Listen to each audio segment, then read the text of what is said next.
Welcome in. Belly up, have a seat, and grab a drink as we talk some Wingman Fantasy Football.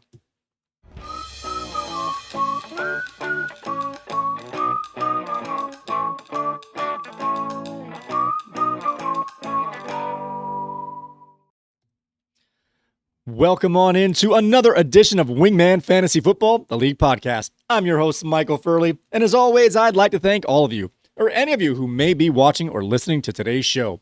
It is Wednesday, October 8th, and this is episode 173, a Week 5 Rewind. In this show, we will close the books on week number 5 and transition into week number 6. We'll do that by starting off with some player news. We'll recap week number 5 in the Wingman Fantasy Football League. We'll check in on those updated standings, take a gander at our Goose-o-meter. I'll strap in for a Mike Rant, and we'll take a glance at some waiver wire targets. We'll also play a little game I like to call Please Hold or Time to Go, and we'll let you know who had the high score and take a look at the current standings in the Wingman Jam contest.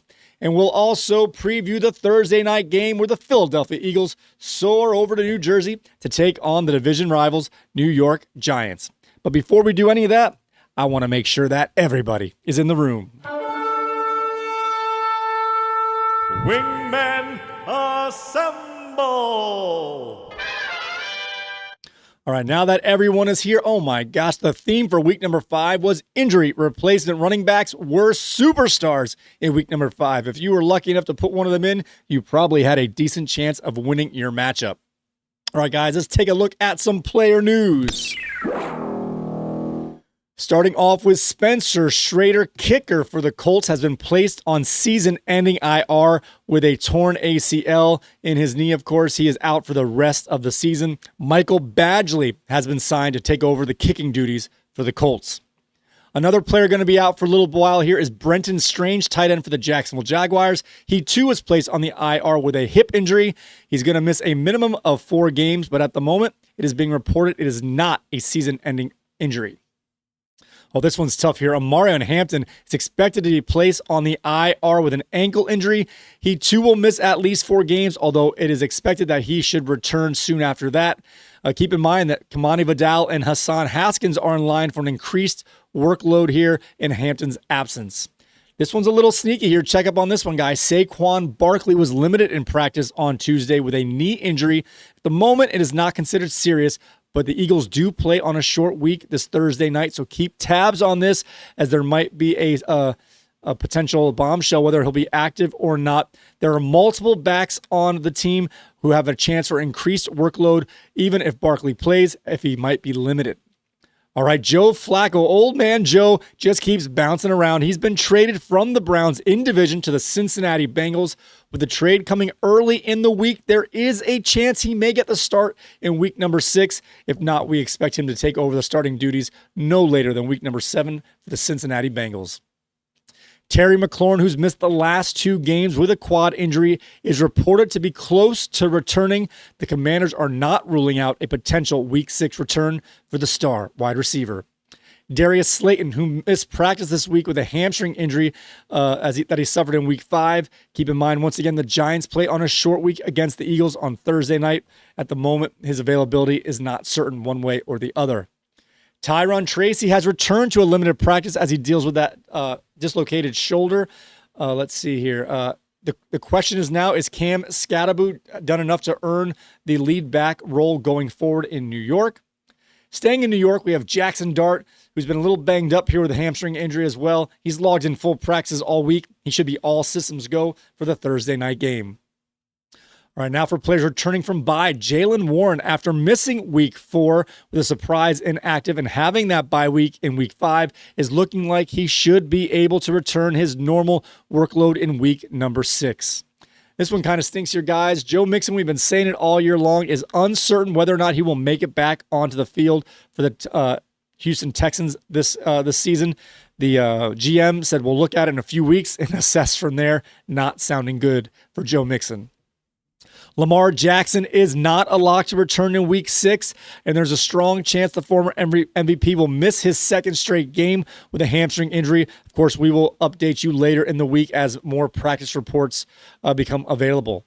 Moving to San Francisco, we got Juwan Jennings returned to practice this week, and is a good sign he should be able to return to the lineup in Week 6. George Kittle, who was placed on IR after the Week 1 injury he sustained, has begun to do individual drills on the side field for the 49ers. A good sign that he is for a potential return, although his Week 6 availability is still unlikely at the moment. Brock Purdy is not practicing in the early sessions heading into Week 6, and there is real doubt that he'll be able to return to action in Week number 6. All right, guys, it is now time to take a look back as we do our Week 5 rewind. Let's go back.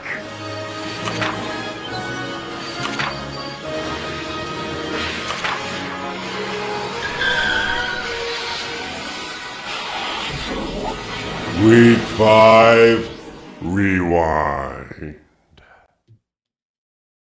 All right, guys, we're going to take a look back at week number 5 in the Wingman Fantasy Football League. Starting off with our first game, we had Jeff's Always Right coming to this game at 4-0 up against Katie's King George. And man, Jeff's Always Right is just on fire. He won this one 119.27 to King George's 69.6. 69. That is now the 5th consecutive win for Jeff's Always Right, and he is the only undefeated team left in this season for the Wingman Fantasy Football League.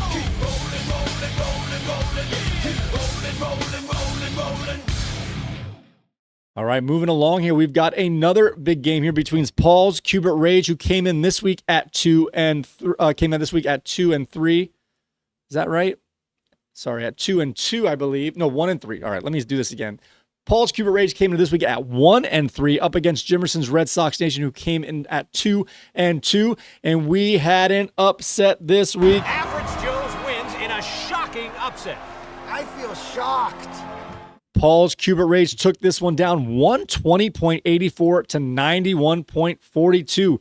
Both these teams now will head into week 6 at 2 and 3. Ken's the Fantastics came to this one at 2 and 2 up against Nick's Waddle away at 2 and 2. This battle between Dolphin fans came down to the wire as the Fantastics won this one 92 to 83.79. Fantastics now improve themselves to 3 and 2 while Waddle away falls to 2 and 3.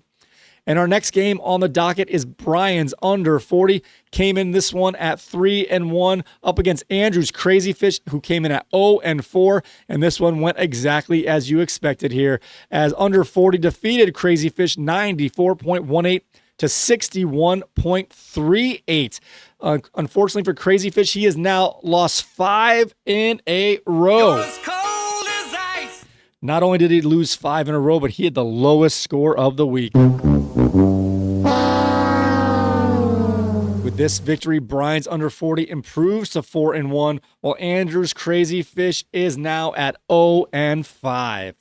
All right, guys, moving along to our featured games. We're going to go a little more in depth as we break this one down. Starting off with our first featured game. This one was the upset of the week as Reggie's Lion Eyes, who came in at 0 and 4, was up against Corey's May Daddy 2s, who came in at 3 and 1. And like I said, guys, we had a major upset. Average Joe's wins in a shocking upset. I feel shocked. Reggie's Lion Eyes won this one with a big-time score, 115.39 to 87.72. This is Lion Eyes' first win of the season. Congratulations to Lion Eyes. You avoided going 0 and 5 for the second consecutive season. Might have been third even. All right, let's see what players helped Reggie's Lion Eyes get this important victory and huge score. Starting off with rookie sensation Emeka Abuka. It's electric. Boogie, boogie, boogie. Emeka Abuka put in 27.8 points. And this is Emeka Abuka's second straight game on the top performer list. He's heating up. All right, moving along, his quarterback, Justin Fields, had 25.92 points, all in garbage time, and Fields is heating up. He's heating up. He had David Montgomery, star passing touchdown maker for the Detroit Lions, David Montgomery had 17.72 points. And rookie sensation, if you're not paying attention, this guy has been super solid. Keyshawn Judkins had 13 points. He's on fire. And the Indianapolis defense contributed with 12.25 points. The only dud in Illini's starting lineup was Chris Godwin at 4.1 points. And he could even had a couple more as Matthew Stafford for the second straight week gets over 27 points at 27.56 points. He's heating up. Illini's made it through the week without any major injuries. Now to Made Daddy 2's had a 87.72 score this week. What players helped him get to that score? Jamar Chase showed back up after a couple duds at 26 points. Jackson Smith and Jigba returned to form with 23.2 points. And Jordan Mason was solid on Sunday morning with 13.1 points. He did have a couple of duds in his lineup, however, with James Cook get his worst game of the season at 4.9 points. And Jamison Williams, oh my goodness, only had 1.5 points. He also had a goose this week as the New York Giants defense gave him 0 points. There was one player on his bench who could have helped, but couldn't have overcome this deficit. Calvin Ridley finally had over 100 yards this week with 15.6 points. All right, on to our next featured game for week number 5. This one was our biggest blowout of the week as Ben's Fire Billy Napier took on yours truly, Mike's Amazing Spidey, who's been struggling quite a bit this season. And it showed as Fire Billy Napier's defeated Amazing Spidey 136.54 to 85.42. This was the biggest blowout of the week at a 51-point differential. You got knocked the out, man. And not only was the biggest blowout, but Fire Billy Napier had the highest score of the week.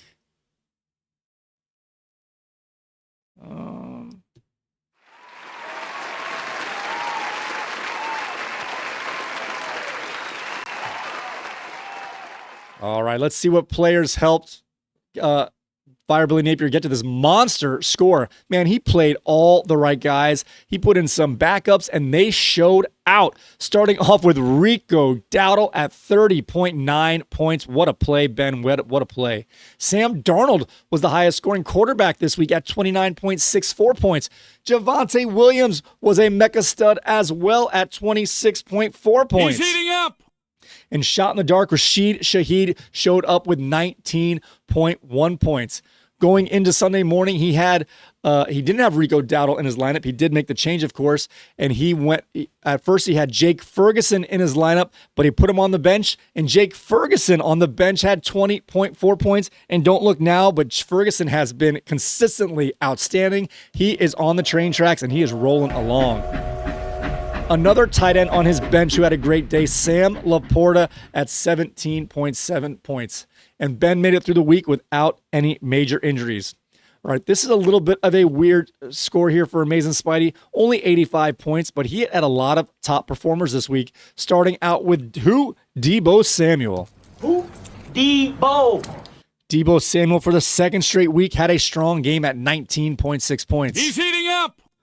Breece Hall, still yet to get in the end zone, is improving in terms of yards per game at 17.5 points. He's heating up. Nico Collins is starting to be steady, but not getting peak games, but he had 14 points this week. And Tyler, what am I going to forget? And Tyler Warren G. Regulators! Mount up!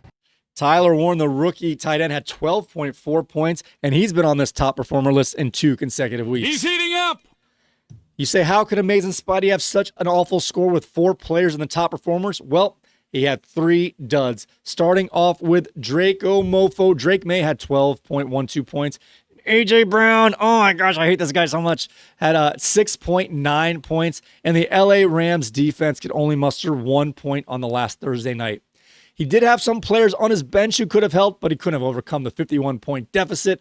Jake Browning, similar to Justin Fields, had garbage time points, getting 25.14 points. Travis Kelce had 15.6 points, and Nick Chubb had 12.1 points, all on the bench. Amazing Spidey did have a tough injury as it happened early in the game. Spencer Schrader, his kicker for the Colts, had a knee injury and is now out for the season. Oh, no. All right, going on to our next featured game for week number 5. Oh, this game was a nail biter, and both these teams had very strong games. Starting off here, Alex's They Took Our Jobs came in at 2-2 up against Bernie's Team B. I'm Cuban B. Yes, Cuban B. Who came in at 3-1, and this one was a nail biter here, as this is our closest game of the week and another upset. Average Joe's wins in a shocking upset. I feel shocked. As Alex's They Took Our Jobs took this one down 115.36 to 111.32. This game was just over a 4-point differential, and unfortunately for Bernie's Team B, he was the highest scoring loser. It's all there, black and white, clear as crystal. You get nothing. You lose. Good day, sir.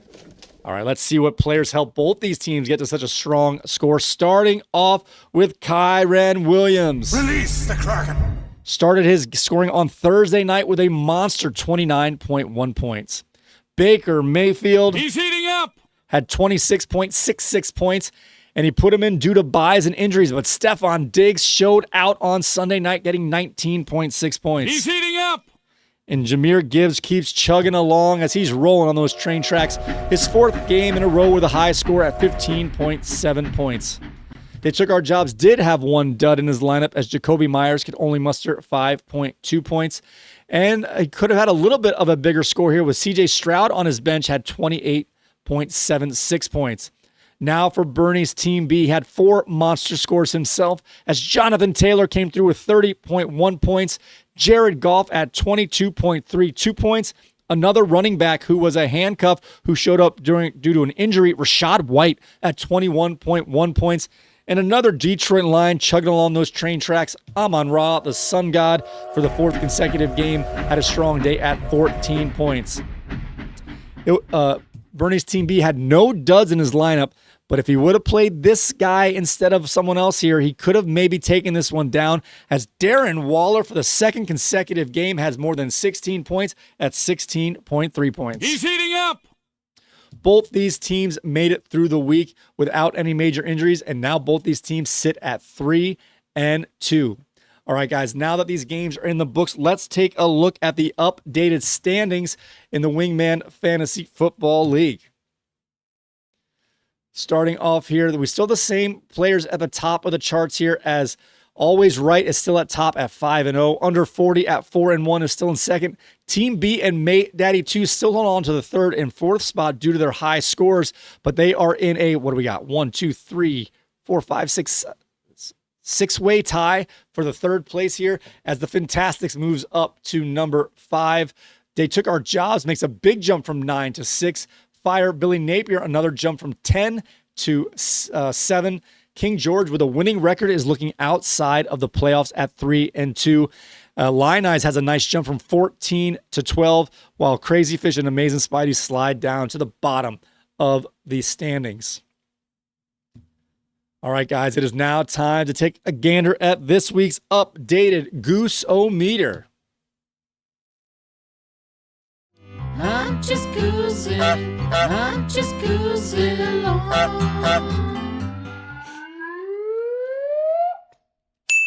All right, we did have one more Goose added to the Goose-O-Meter this week, as May Daddy Tooch, for the 2nd straight week, had his defense give him 0 points, as the New York Giants gave him 0 points in week 5, and San Francisco gave him that 0 in week 4. So now he is tied atop the Goose-O-Meter standings here with Line Eyes, as both these managers have 2 Gooses in their starting lineups this season. All right, guys. Actually, I want to say before we get into the Mike Rant here, I noticed that in terms of Yahoo, they had a big scoring correction in terms of that Tennessee Titans-Arizona game. If you recall, we mentioned that Cam Ward threw an interception, and where the defender then fumbled it, and then it went to the end zone, recovered by Tyler Lockett. There is a stat in Yahoo where there is an offensive fumble recovery for a touchdown to get points, but being that the possession changed back and forth, they are now considering that Tyler Lockett to be a defensive touchdown, even though he's an offensive player, because once possession changed, I guess Arizona became the offensive team for a second.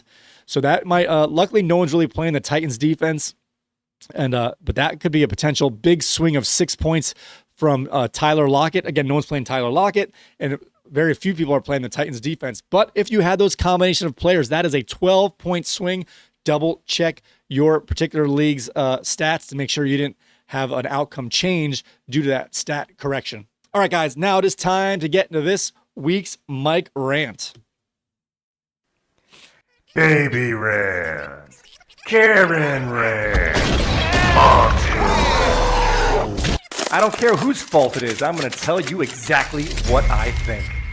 Mike Rant.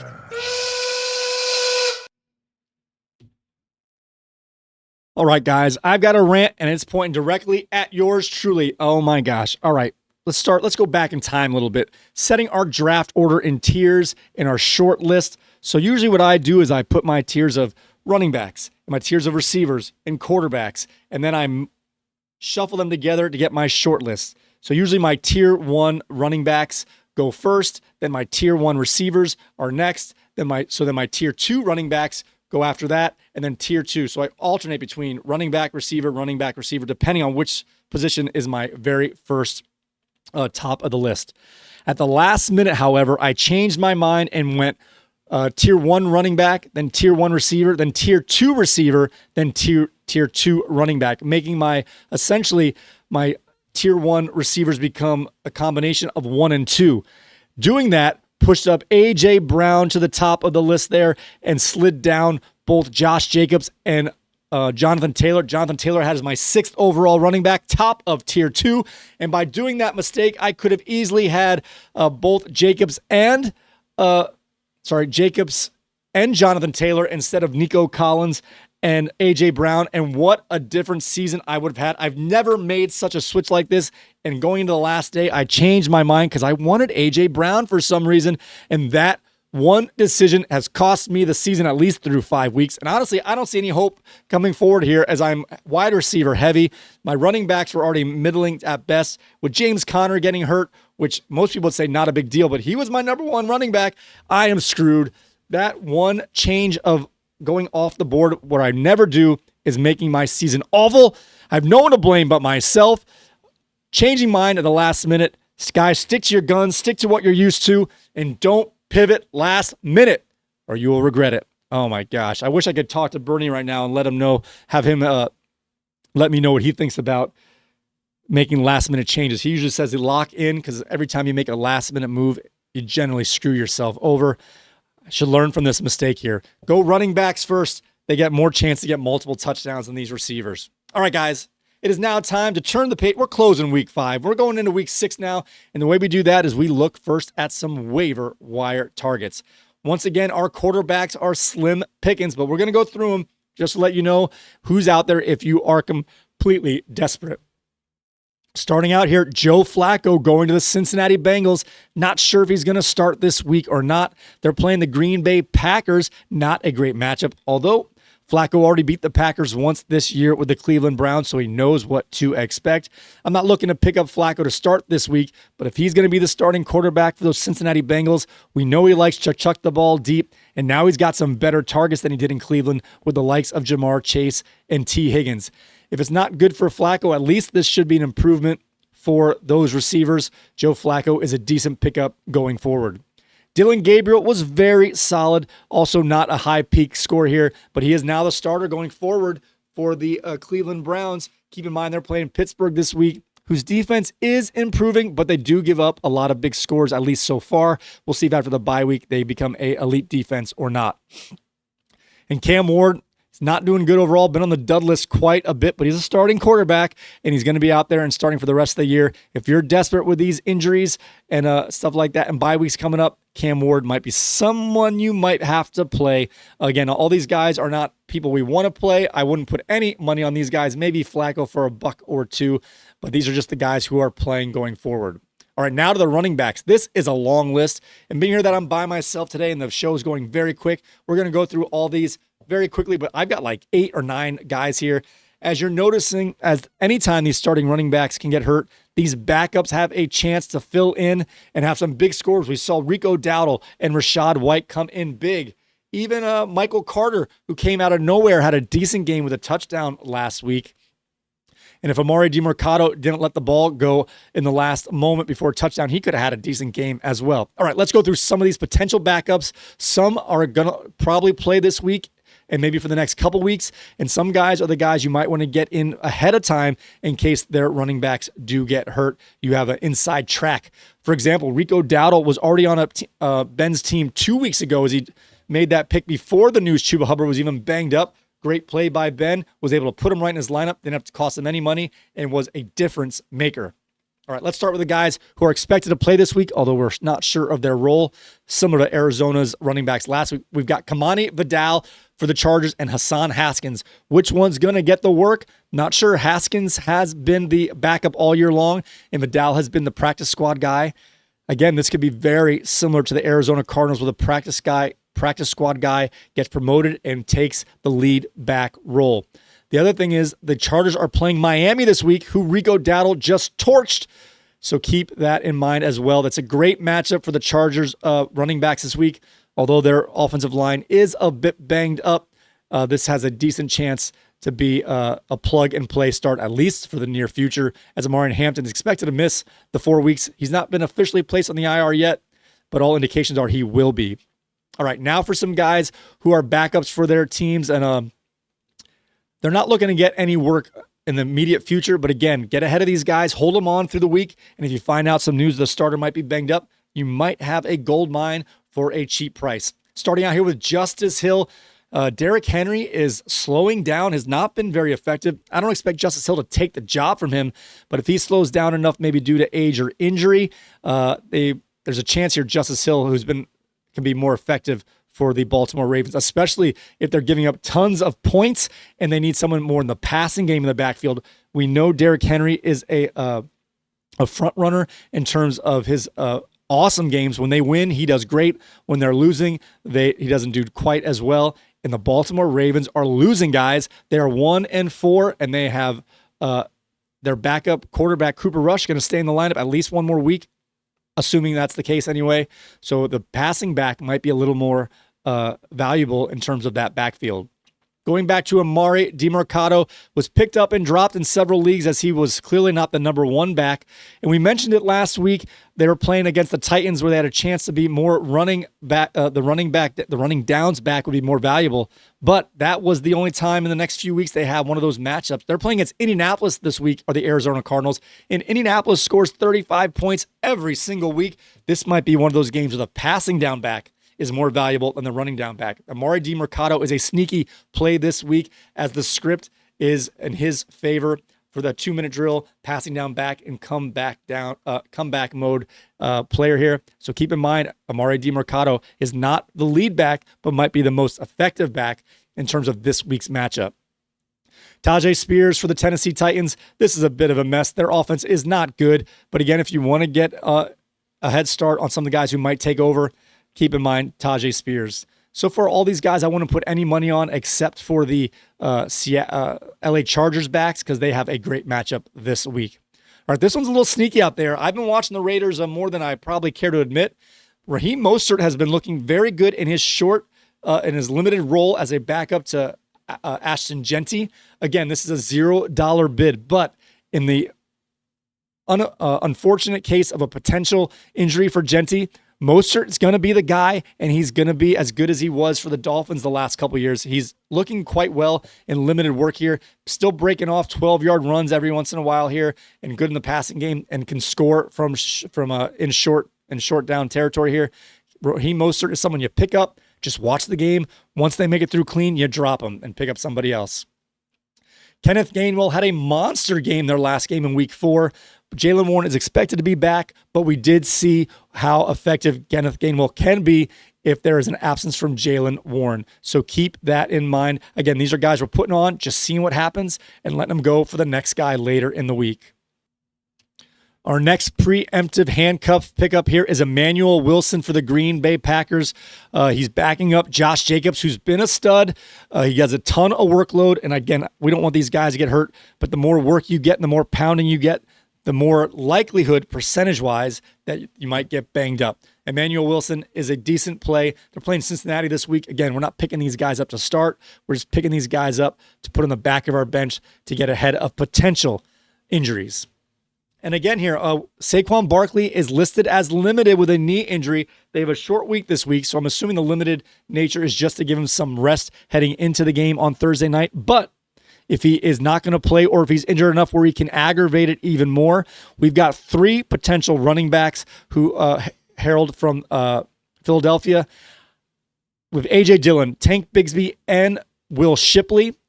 You guys can all decide who you think is the better back of the 3. Tank Bigsby is the return guy right now, has yet to play an offensive snap since being picked up from the Jaguars. If I had to put my money on, I'm going with Dillon as he's more of the banger here. Again, everyone's going to have their favorite, and all these guys could be picked up. I'd pick any of these guys up on Wednesday or Thursday, see if Barkley plays, then you can drop him and go for those other handcuffs on Friday through Sunday. All right, moving on to our receivers here.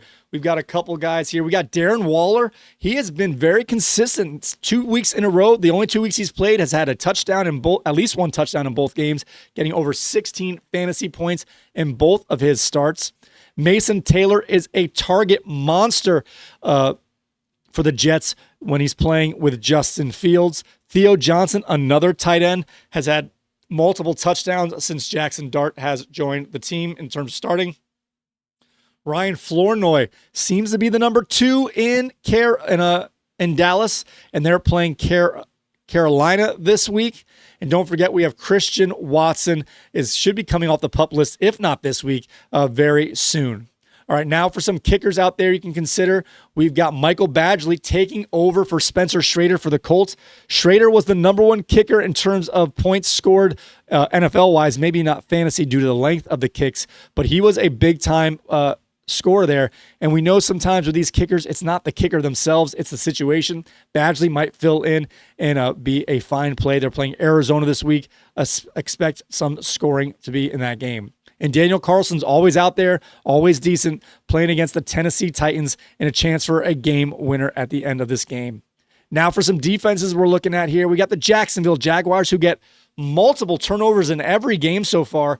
I'm not sure how many they had against Kansas City. I know they had that long return for a touchdown, but they also have they had 3 turnovers in every game prior to that. So they've been a turnover machine. They're playing against Seattle. Again, Darnold's been playing great. One of these days, though, he's going to have multiple sacks and or interceptions. Dallas Cowboys, not a great defense, but they're playing against Carolina. Always a chance for a pick 6 when Bryce Young is in the game. And the New England defense is getting better and better each week. They're playing against New Orleans. Surprisingly, New Orleans has been taking care of the ball, but nonetheless, that's a defense out there to look for. All right, guys, now it's time for a game I like to call Please Hold or Time to Go. If you're going to pick up these guys, who are you going to drop?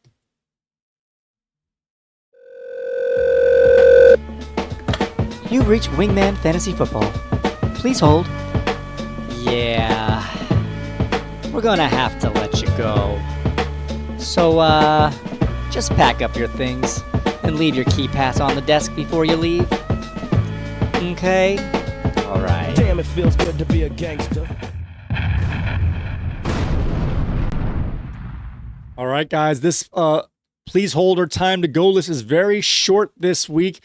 First one on the list is Mark Andrews. It's hard to say let this guy go. He's only had 1 good game, but I'm going to ask you this question here. It's a little easier when you say who you let him go for.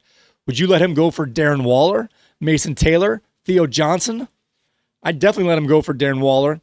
I'd say 50-50 on Taylor and 60-40 I'd hold on to for Theo Johnson. Being that there's a couple guys out there that it's a coin flip and Darren Waller is a definite pickup, unfortunately, I think it's time to let Mark Andrews go. It's time to go! All right, our next player on the list here is Jerry, the Judge Judy. Judy. Oh my gosh, he has been a dud all year long. We thought we had a connection maybe with Joe Flacco. Did not happen. We're going down to Dillon Gabriel. I'm not sure how much he can support these receivers here, as they're definitely turning their offensive strategy, going with the rookie sensation, Quinshon Judkins. It's up to you if you want to keep Judy. Would you rather have, again, Waller or Judy? That's a little tougher because Judy's got some big game potential. Oh, man, that's tough. I kind of want to let him go, but I don't see the obvious drop here. I'd say Darren Waller's a 50-50. Maybe I'll hold on a little bit longer. What do you guys say? Let me know in the comments. I'm reluctantly going to hold on to Jerry Judy for another week. Oh! And this one, guys, this guy's been a dud, a super dud, getting only one catch at the most the last 3 or 4 weeks. Jameson Williams had so much potential, signed the extension in the offseason, but he has been non-existent in terms of the offense. His route tree was expanding going into the end of last year, but is now back to just running go routes and nothing more. They're not giving him sweeps. They're not giving him digs. They're not giving crossing patterns. He is not involved in the offense. In terms of his output, you consider letting him go, but there's no way. He has so much potential and has such a high draft capital. I think you have to hold on to Jameson Williams. Definitely find a way to keep Judy and Williams on your bench, though. All right, guys, we have now completed week 2 of phase 2 in our Wingman Jam contest. Let's take a look back at how week number 5 fared in our Wingman Jam.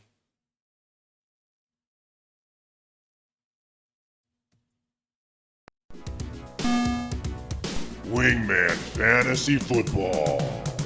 Wingman Jam with Bernie the Bounty Hunter and Amazing Spidey. Boom shakalaka.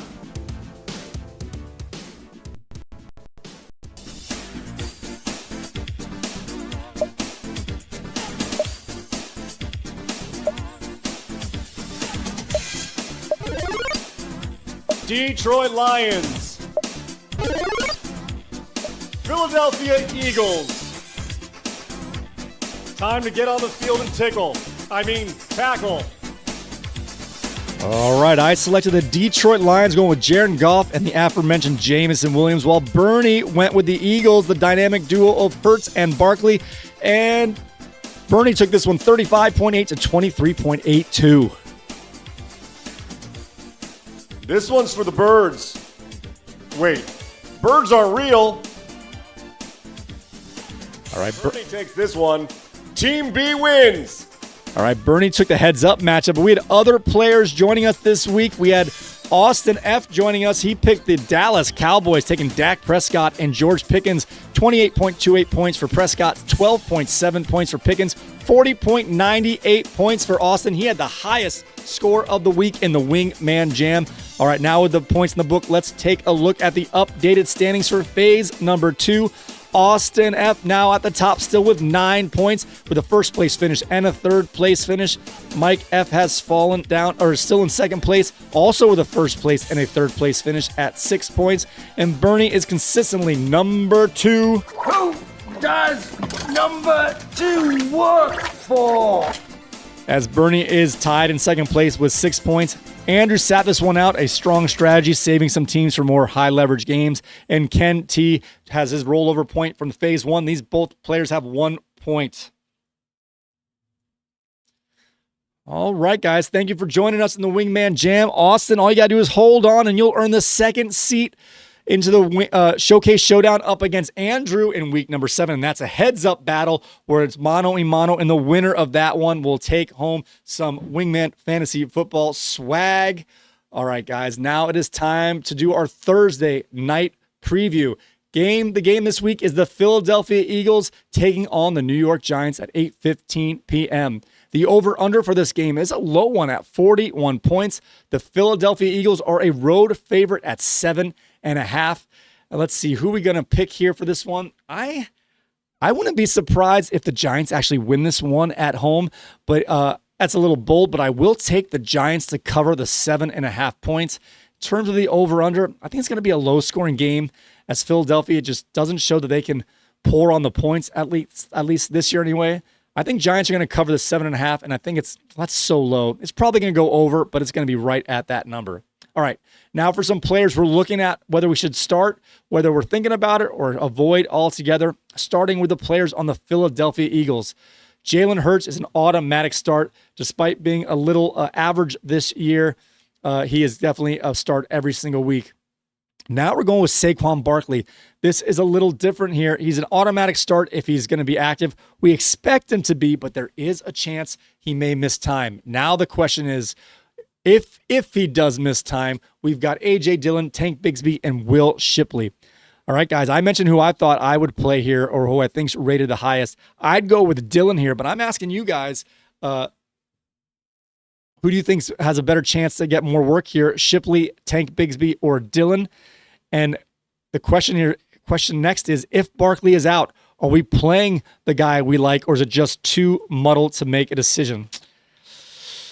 If I had nobody, I would pick up and play Dillon if Barkley is out. Of course, that is a big assumption.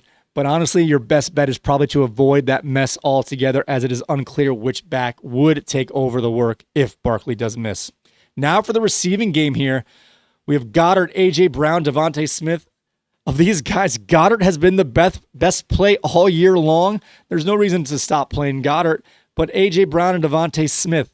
Devontae Smith you can get away from due to his draft capital in that 4th, 5th, 6th round, but A.J. Brown was a late 1st round, middle 2nd round pick at the latest. He's been killing me. He's on my team, guys. A.J. Brown's been on my team. He's been killing me.